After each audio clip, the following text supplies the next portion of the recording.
وہ کانٹا جس نے تہذیب بنائی، یہ چھوٹا سا تیز دھاری والا آہنی کانٹا جسے ہماری نظر اکثر چھو جاتی ہے، لیکن اگر میں آپ سے کہوں کہ انسانی تہذیب کا بلند و بالا محل لفظی طور پر اسی ایک ایجاد کی بنیاد پر کھڑا ہے۔ رومی سپاہی اسے کرنسی سمجھتے تھے، قرون وسطیٰ کا کاریگر اپنی زندگی میں صرف چند ہی بنا پاتا تھا، اور آج یہ ہمارے گھروں، پلوں اور شہروں کو ایک ساتھ جوڑے ہوئے ہے۔ یہ صرف دو لکڑیاں جوڑنے کی کہانی نہیں، یہ وہ کہانی ہے کہ ہم نے اپنی دنیا کو خود سے کیسے جوڑا ہے۔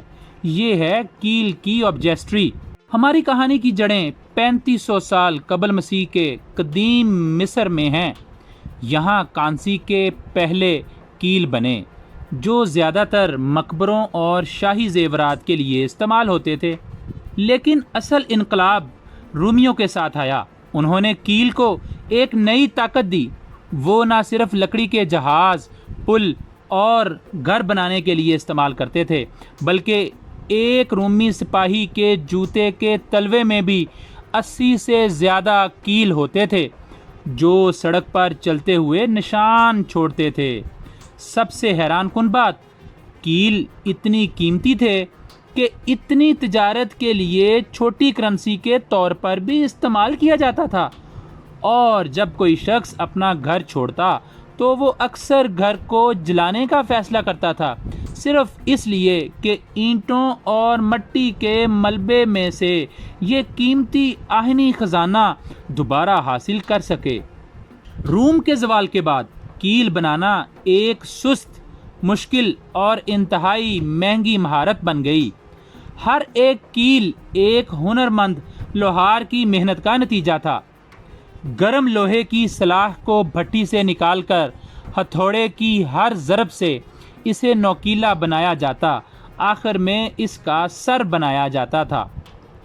ایک ماہر کاریگر پورے دن کی محنت سے صرف 50 سے 60 کیل ہی بنا پاتا تھا، اس لیے کیل کا استعمال صرف سب سے اہم ڈھانچوں کے لیے مختص تھا۔ گرجا گھروں کی لمبی لکڑی کی چھتیں، قلعوں کے دروازے اور بادشاہوں کے تابوت، عام آدمی کی پہنچ سے باہر یہ چھوٹا سا آہنی کانٹا در حقیقت طاقت اور استحکام کا سب سے بڑا نشان بن گیا تھا۔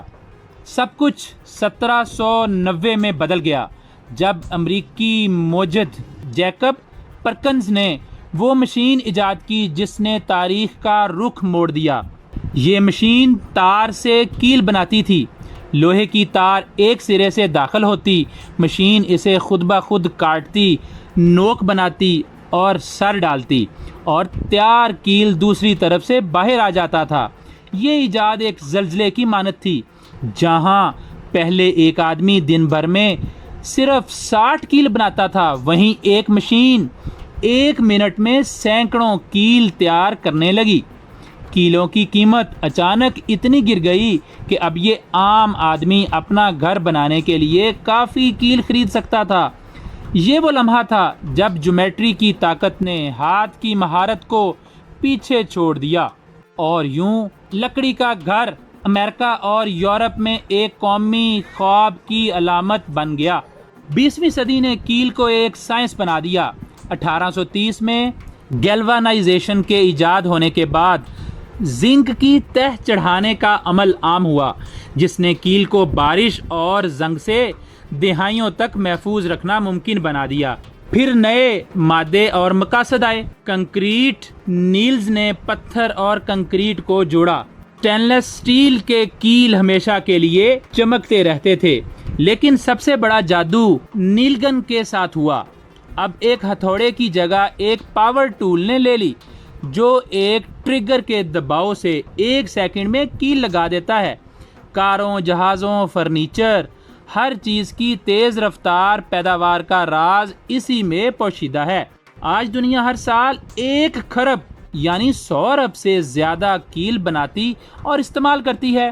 یہ چھوٹا سا کانٹا اب ایک خاموش عالمی ہیرو ہے جو ہماری دنیا کو آپس میں جوڑے ہوئے ہے۔ کیل کی کہانی در حقیقت ہماری اپنی ترقی کی داستان ہے۔ یہ ہمارے ساتھ ہاتھ کی مہارت سے لے کر مشین کی درستگی اور پھر ڈیجیٹل کنٹرول تک سفر کرتی آئی ہے۔ یہ ہمیں یاد دلاتی ہے کہ بعض اوقات سب سے عام نظر آنے والی چیز کے پیچھے سب سے غیر معمولی تاریخ چھپی ہوتی ہے۔